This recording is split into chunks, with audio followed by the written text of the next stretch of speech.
I miss Carla. I wanted to show today, before I start my reading, I want to show you real quick some of the face masks that I have made for myself. I was just watching the governor's address today, and she talked a lot about face masks and a new executive order that's going to be effective on Friday, which says that everybody has to wear face masks when they're out around other people. So I want to show you what I've made so far in case you're looking for ideas on what to do about a face mask. The first one I made, I got from a YouTube tutorial, which was very good. And I used my sewing machine, and I already know how to sew, so it was pretty easy. This is the mask. It has wire in the top, so it bends, it stays however you bend it to put it around your nose. It has a back, and it even has a pocket if you want to put a filter in. I've never put a filter in because I don't think filters are necessary in just the face cloth covering that they keep talking about. They're not talking about filters. They're just talking about having fabric in front of your face. But this is 2 layers of fabric because it has that backing on it. And this, it has a loop coming out from the bottom. And then you just pull the strings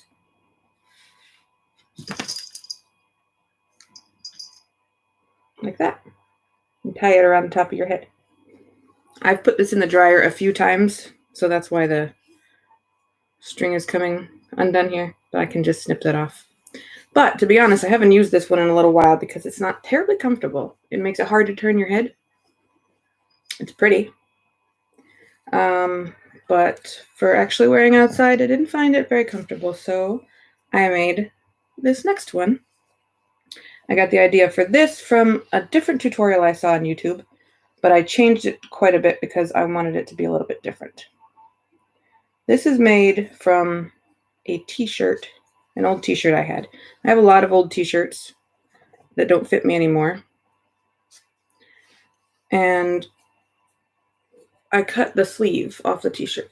So it's just the whole sleeve in a circle, just like this part that I cut off of an old t-shirt. And then I cut the bottom of the t-shirt, the body part, I just cut some really thin strips. And I looped them through the sleeve and tied a little slip knot. And the slip knot just makes it so that, this one? So that you can draw the loop smaller and bigger. Because I didn't want to put elastic around my ears because I was afraid that I would feel like it was pulling on my ears. So I put these loops in, and then they go on each side, and you can see how then it can go around my ears. The last step I added was to get a piece of wire. I happen to have some picture hanging wire. But if you had wire for gardening, or possibly even like a twisty, or a couple, twist ties that you would use to close up a loaf of bread or something. And at the top, or technically the bottom of the sleeve, there's this little hem. See? And that's just the fabric folded over and sewed down. So that means there's a little tunnel in here. So I snipped just the edge off. I just made one little cut. And then I poked the wire in. I wanted to show you on the spot. Let's see.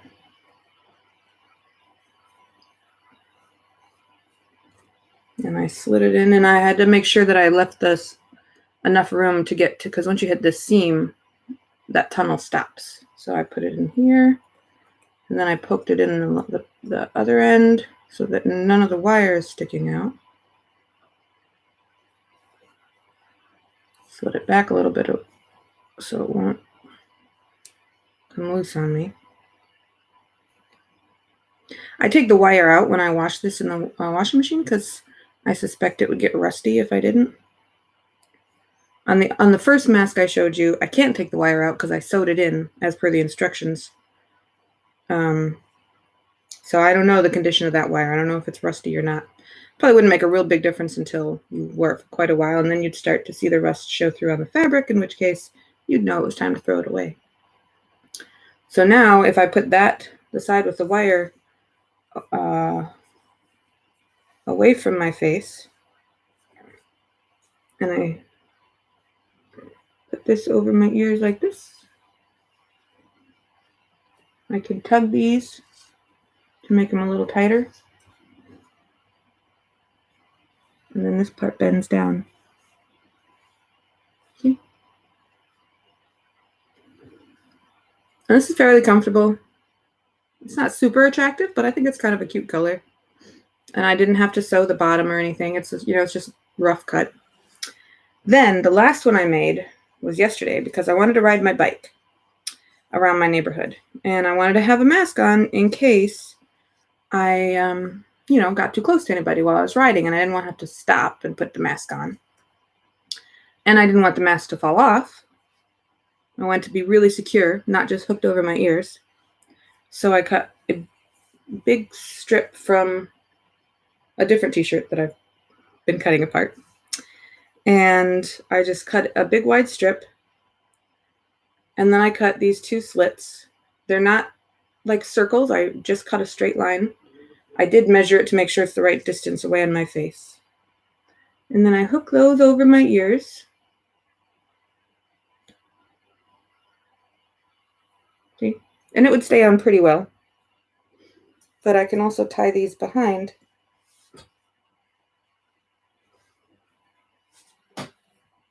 And that felt really secure while I was riding.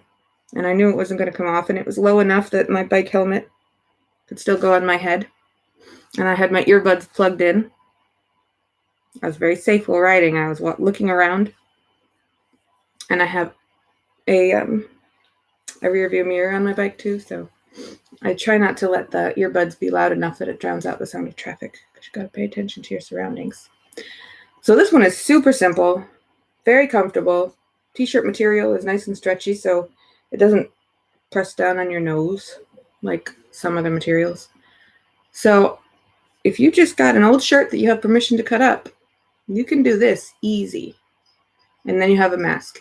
And I think it's nice to have a lot of masks because you don't want to reuse them. You want to wash them when you're done so that any germs you had that got on them while you were outside or around other people can be washed off. So it's good to have a bunch. Just like you change your underwear, change your mask. Okay? Anyway, that's enough of that. I just thought this was a good day to show you since the governor was talking about it today. Let's carry on with Escape from Mr. Lemoncello's library. Charlie is very excited to know what happens next. I swear she knows where the camera is.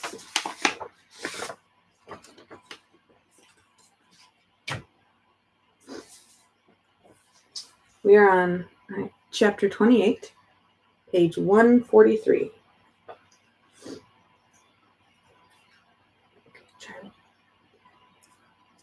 Oh, right, they're gonna try and get those library cards. Now then, said Mr. Lemoncello, are you ready to play risking everything for 5 little library cards? Kyle swallowed hard. Then he nodded. All right, you maniac McGees, here is your picture puzzle. The category is famous quotes. You have 60 seconds to solve this rebus. Wait a second, said Akimi. What's a rebus? You figure out the words in a phrase by looking at pictures and symbols, said Kyle. For instance, added Miguel, the letters R and E plus a picture of a school bus would equal rebus. Oh, okay, said Akimi, if you guys say so. Are you ready to play? Asked Mr. Lemoncello. Kyle looked at his teammates, who nodded. Yes, sir. Then on your mark, get set. Go, dog, go!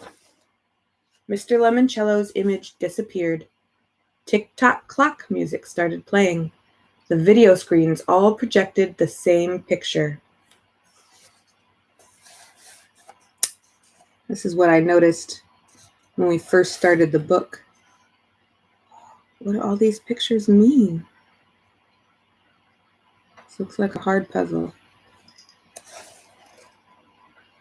Got an electric outlet, a golf ball. The letter A appears, a dog appears a couple times. Guys, some bowling pins. I don't know, let's see if the kids figure it out. We're officially dead, said Akimi. 55 seconds, said Mr. Lemoncello. Okay. We break it up 4 ways, said Kyle. The first and third rows are similar. I'll do them. I'll do the last one, said Akimi. I'll take the second row, said Miguel. I'm 4, said Sierra. 50 seconds, said Mr. Lemoncello. Everyone went to work. Mine is some guy hitting himself in the thumb, but with a grr and an O, muttered Akimi. Then the male symbol where the LE equals RX. Marks. Does that make sense? Hello, Kyle, is my second half Marks? Kyle didn't answer. He was too busy deciphering his own clues. Outlet. Change the let to side. He mumbled. Golf minus the G and the L.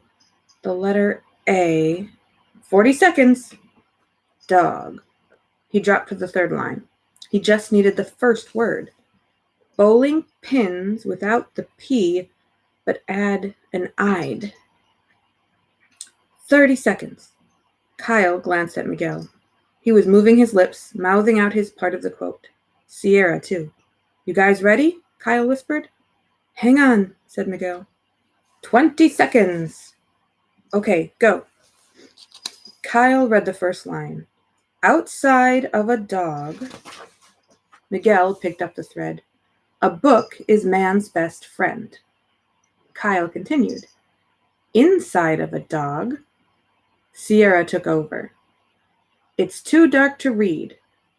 Akimi brought them home. Groucho Marx. Is that your final answer? Asked Mr. Lemoncello. Yes, said Kyle. Charlie. And then he repeated the entire quote. Outside of a dog, a book is man's best friend. Inside of a dog, it's too dark to read. Groucho Marx. Bells rang. Chaser lights flashed. The audience went wild. Akimi and Sierra actually squealed and hugged each other. You are correct, shouted Mr. Lemoncello. There's no dead end in Norvelt, not today. Take those 5 library cards, Team Kyle. You won them fair and square. Charles and Andrew had a heard. Oliver, stop it. Kids are being naughty today. The cats. I don't call them my kids, I tell you. It was just a slip of the tongue. The cats are being naughty.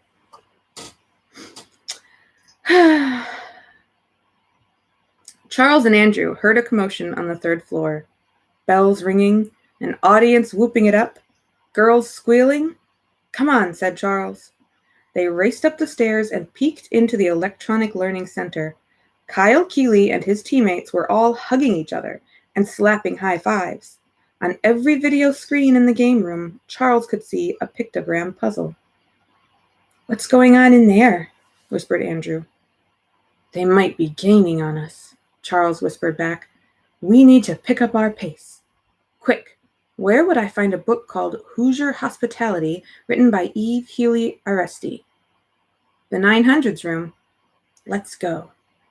Charles and Andrew scurried back to the 2nd floor and the 900s room, where they found Haley Daly holding Hoosier Hospitality by Eve Healy Aresti. Oh, hello, guys, she said, slamming the book shut. Charles moved toward her. Slowly. Find anything interesting in that book, Haley? Not really, she giggled. Just a bunch of dumb junk about Indiana. Charles knew she was hiding something. I wonder, Haley, if you and I might share a quiet word. He turned to Andrew. In private? Does that mean I'm supposed to leave? Yes, Andrew, it's for the good of the team. Trust me. Okay, but I'll be right outside that door if you decide to double-cross me or something. Thank you, Andrew. This will only take a quick minute. Peckelman left the room. Smiling, Charles moved even closer to Haley. So close he could smell her bubble gum. Or shampoo. Maybe both. Let's step over here, he said, taking Haley by the elbow. I found another fascinating book that I think you'll just love. He guided her to a spot behind a bookcase where their conversation couldn't be observed by the security camera blinking up at the ceiling. Haley went with Charles. If he had been looking for the same book she'd just found, that meant he was playing the library escape game along a similar path. Charles Chiltington might have clues Haley could use, clues she needed. Rumor has it, Charles whispered, that your parents wrote your library essay for you. Inside, Haley was grinning. Obviously, Charles would try to bully her into joining his team. Fine, she'd pretend to be frightened. What? She whispered back, pretending to be terrified. That's a lie. My dad just helped me with some of the spelling. Aha, so you admit it. All the spelling in your essay wasn't your own. Okay, this was going to take more acting skill than usual. Having someone check your spelling wasn't against anybody's rules for anything. She widened her eyes, made her lips quiver. What do you want, Charles? For you to join my team. Why should I do that? 2 reasons. 1, if you're on my side, your flagrant plagiarism remains our dirty little secret. 2, I know what to do with that silhouette card you just found in the Hoosier Hospitality book. You do? Oh, yes. If we share our clues, the pictures will create a phrase telling us how to find the alternate exit. Haley smiled. For real. This was working out perfectly. She'd get all their clues, and even if they all won together, Mr. Lemoncello would definitely make her the real star of his TV commercials. She had zazz. Charles and Andrew did not. Okay, she said. Deal. I'm on your team. Then she handed Charles the clue she had found in the Hoosier book. Of course, said Charles. After all, Indiana is the Hoosier state. That's Indiana, apparently.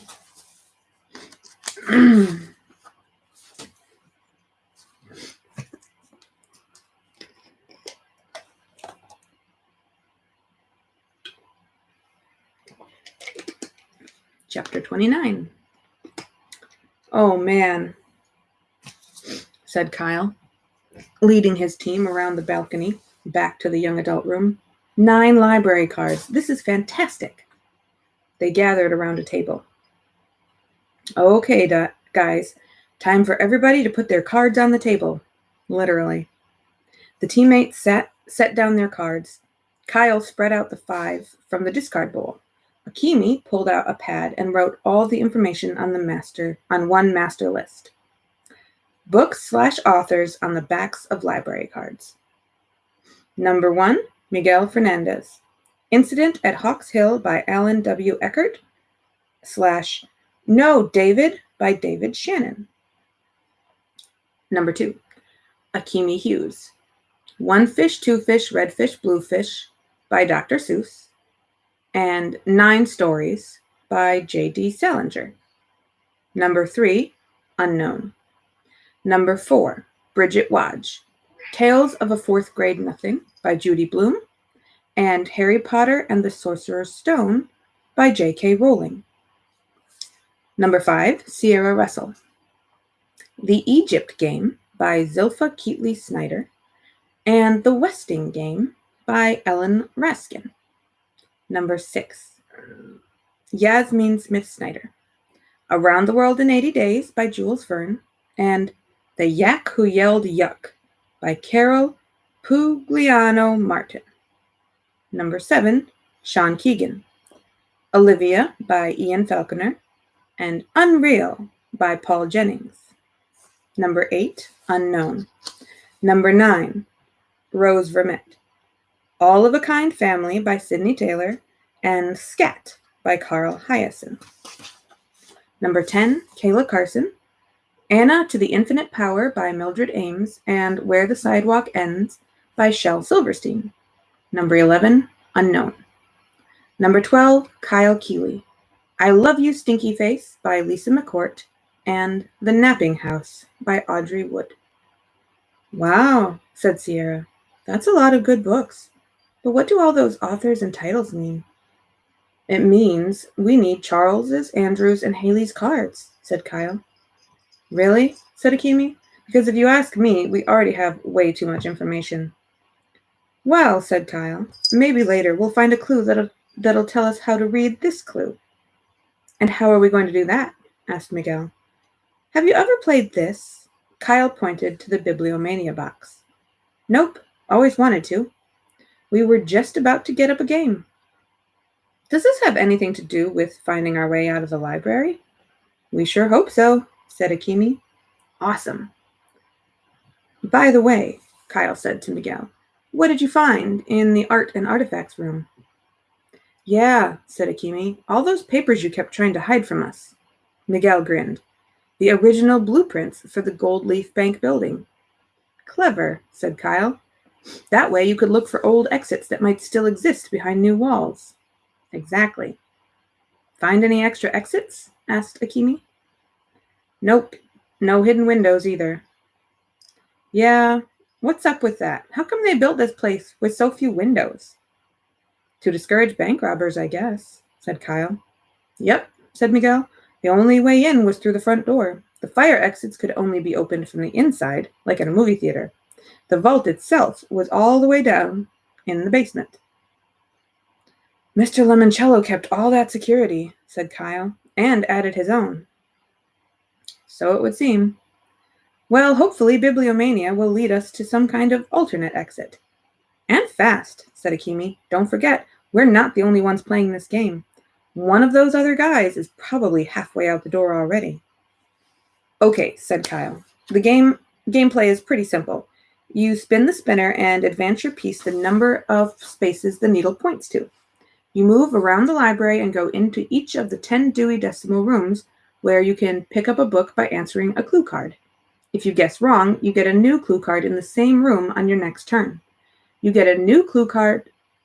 The first person to fill the 10 slots in their bookshelf and spin their way out of the library wins. It's sort of like Trivial Pursuit, said Sierra, and the questions aren't all that hard because they're mostly multiple choice. Let's hear one, said Miguel eagerly. The cards were separated into 10 multicolored mini stacks, one for each room. Kyle grabbed a green card. Okay, this is for the 800th room. Literature. Deathly ill and pursued by the ring wraiths, Frodo Baggins was carried safely across the River Bruinen on the gleaming white elf horse of Glorfindel named A. Asphodel, B. Asphiloth, C. Almerian, D. Anglichel. Akimi shook her head like she was having a brain freeze. Uh-huh. I think the answer might be A, said Miguel. They're all A's, said Kyle. Asphodel, Asphiloth, It's B, Asphiloth, said Sierra. It's from J.R.R. Tolkien's Lord of the Rings. Kyle flipped the card over and read the answer. You are correct. You get a copy of Lord of the Rings to put on your bookshelf.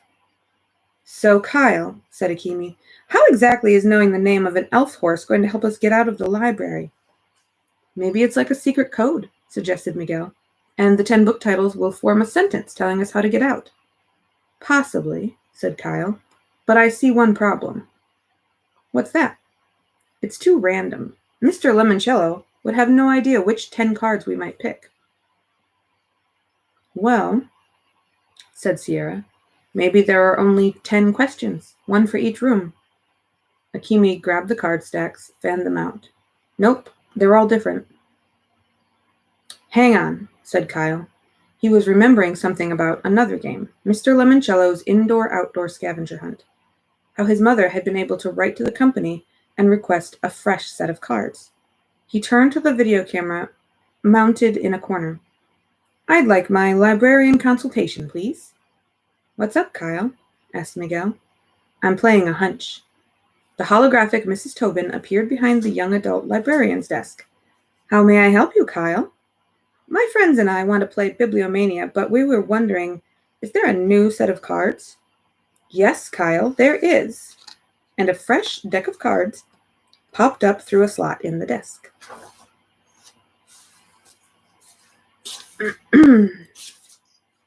Chapter 30. We'll just play one bookshelf, said Kyle. Because we're a team now, right, bro? Said Miguel. Right. Plus, we don't have all day. Well, said Akimi, technically we do. In fact, we have the rest of today and tomorrow till noon. We've got like 19 hours left, said Miguel. But Charles and the others, said Sierra, they could beat us. Right, said Kyle. After all, he is a Chiltington, and according to Sir Charles, they never lose. Miguel, you're the newest member of the team. You spin first. Miguel rubbed his hands together, limbered up his fingers, practiced flicking his index finger off his thumb, made sure he had a good snap and follow-through. Would you hurry up and spin before my brain explodes? Pleaded Akimi.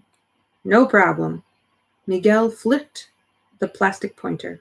It whirled around the cardboard square decorated with a sunburst of 10 colorful triangles. Booyah! The triple zeros! General knowledge. That's not so great, said Kyle. How come? You get to move 0 spaces. Oh, bummer. Akimi shot up her hand. Yes, said Kyle.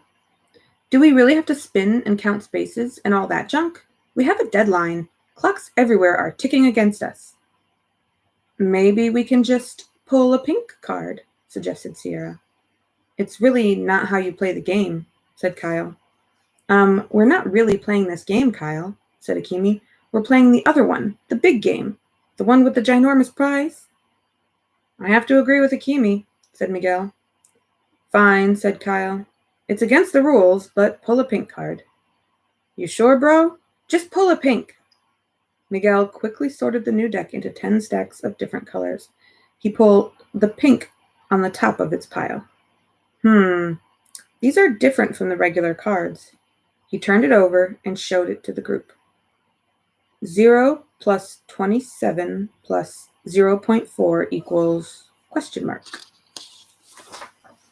Easy peasy, said Akimi. The answer is 27.4 because the 0 doesn't change the sum. Not in math, said Miguel, but this isn't math. This is the Dewey Decimal System, and there's always 3 numbers to the left of the decimal point.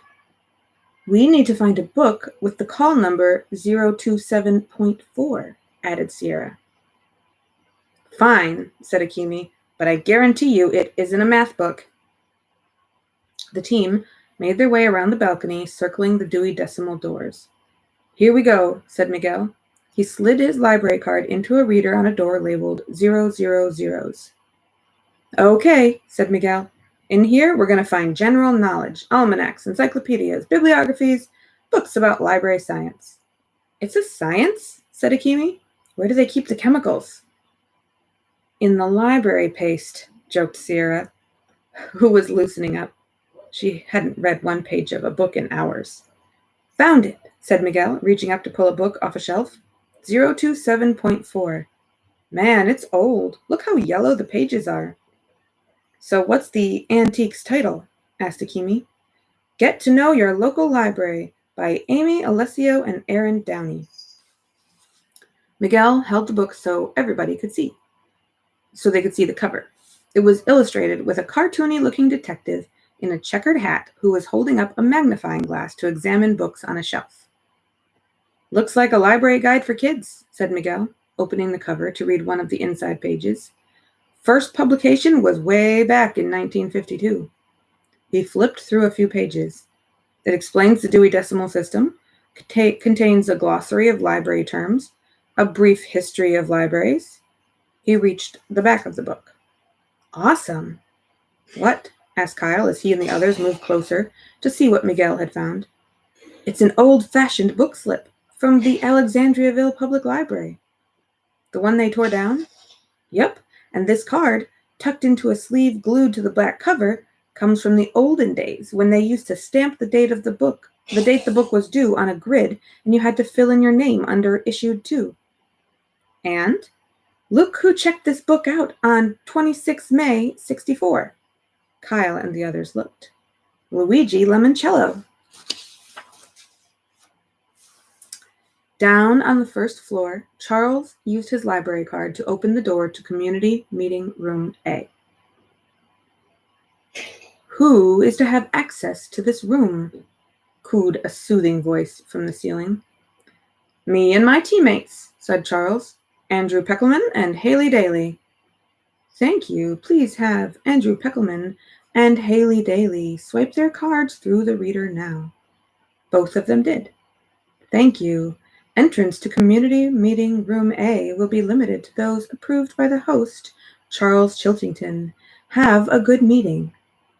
Charles and his team entered the sleek, ultra-modern, white-on-white conference room.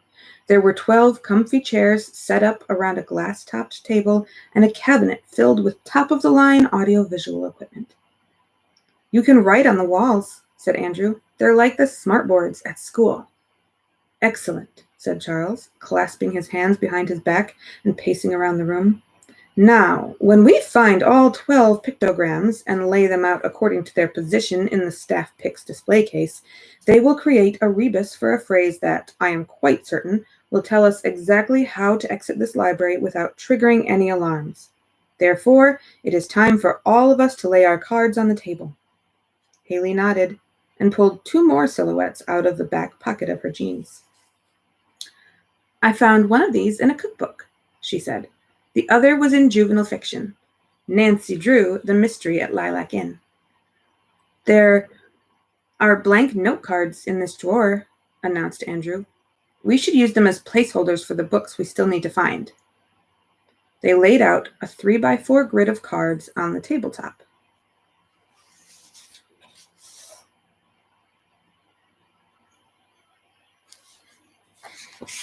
What does it mean? Said Andrew. Simple, said Charles. It means we need to find those other 6 books. All right, one more chapter. Chapter 31. So, does anybody have a clue as to why we're supposed to find this book? Asked Kyle. He and his teammates were back in the young adult room staring at the cover of Get to Know Your Local Library. Too early to tell, said Miguel. Let's keep playing. This book will probably make more sense once we go into the other rooms and pick up more clues. Whose turn is it? Asked Akimi. Yours, said Kyle. Flick the spinner. Akimi finger-kicked the plastic pointer. Purple, she yelled, when the arrow slid to a stop. The 800s. That means you move 8 spaces, mumbled Kyle. Except today. Akimi reached for the card on top of the purple stack. When she saw what was written on it, she frowned. What's the clue? Asked Kyle. Something about literature, rhetoric, or criticism? Asked Miguel. Nope, said Akimi. It's a wild card with a riddle. Read it, said Sierra. I rhyme with dart and crackerjacks. Visit me and find a rhyme for Andy. Peckelman, said Kyle. How did he get his name on a game card? Bro, said Miguel, nobody calls Andrew Peckelman Andy. Of course, it could mean Andrew Jackson, the 7th president of the United States. Or Andy Panda, said Akimi. Or Andrew Carnegie, said Sierra. He was a generous supporter of libraries. Okay, said Kyle. Let's concentrate on the first part of the riddle. What rhymes with dart and crackerjacks? Smart and heart attacks? Suggested Miguel. Art and bric-a-bracs? Said Sierra. Art and artifacts, said Akimi, nailing it. They hurried over to the art and artifacts room. Everybody, check out the display cases, said Kyle. See if anything rhymes with the word Andy. Well, this model of the old bank building is certainly grandy, said Miguel. And the Pharaoh's pyramid and sphinx would be sandy if they weren't made out of Legos. True, said Kyle, sounding unconvinced about both words. Check it out, you guys, cried Akimi, who was studying a row of styrofoam heads sporting hats. This plaid fedora from 1968 was worn by a guy named Leopold Loblolly. So, said Kyle, according to this plaque, Loblolly was one of the notorious dandy bandits. Dandy rhymes with Andy. That it does, said Miguel. However, Loblolly does not. Neither does Leopold, added Kyle. Candy rhymes with Andy, said Sierra. She was staring at the objects in a display case under a banner reading, Welcome to the wonderful world of Willy Wonka. Awesome, said Miguel, hurrying over to admire the collection of everlasting gobstoppers, glumptious glob gobblers, Laffy Taffy, and pixie sticks displayed under glass in a sea of purple velvet. Mr. Lemoncello is a lot like Willy Wonka, said Kyle. You mean crazy? Said Akimi. I prefer the term eccentric. And Dr. Zinchenko is his Oompa Loompa, said Sierra. Everybody started giggling. Nah, Akimi joked. She's too tall. And not nearly orange enough, added Miguel. The Willy Wonka book was written by Roald Dahl, said Sierra, who Kyle figured could name 12 other books the guy wrote too. In it, Mr. Wonka takes Charlie and Grandpa Joe home in a flying glass elevator that crashes through the roof of his chocolate factory. Everybody thought about that for a second. So now we have to find a glass elevator? Said Akimi, because there isn't one on the floor plan. But Mr. Lemoncello is just wild enough to build one, said Kyle, and if he did, he probably wouldn't put it on the floor plan. No way, said Miguel. Everybody would want to ride on it. I know I would, said Sierra. So we're seriously searching for a secret glass elevator? Said Akimi. Maybe, said Kyle. Maybe not. This is just another piece of a gigantic jigsaw puzzle. We won't see the whole picture until we collect all the pieces. Or someone shows us the box lid, cracked Akimi. Look, it's only 6 p.m., said Kyle, and we're collecting a ton of good information. You mean a ton of random information, said Akimi. Well, said Miguel, once we have more clues, we can use Sherlock Holmes' famous deductive reasoning method to make logical connections between all the random junk. Works for me, said Kyle, but if we're going to play Sherlock Holmes, we need to go spin that spinner and dig up more clues. The game's afoot, said Sierra. Huh? Kyle and Akimi said together. Sorry, it's just something Sherlock says to Watson whenever he gets excited. Sherlock Holmes. Kyle had just found another bunch of books to add to his reading list. That is the end of that chapter. We will stop there for today. We will be starting tomorrow on chapter 32, page 167. I hope you enjoyed it. Hope you found my little mask demonstration helpful. And have a good day.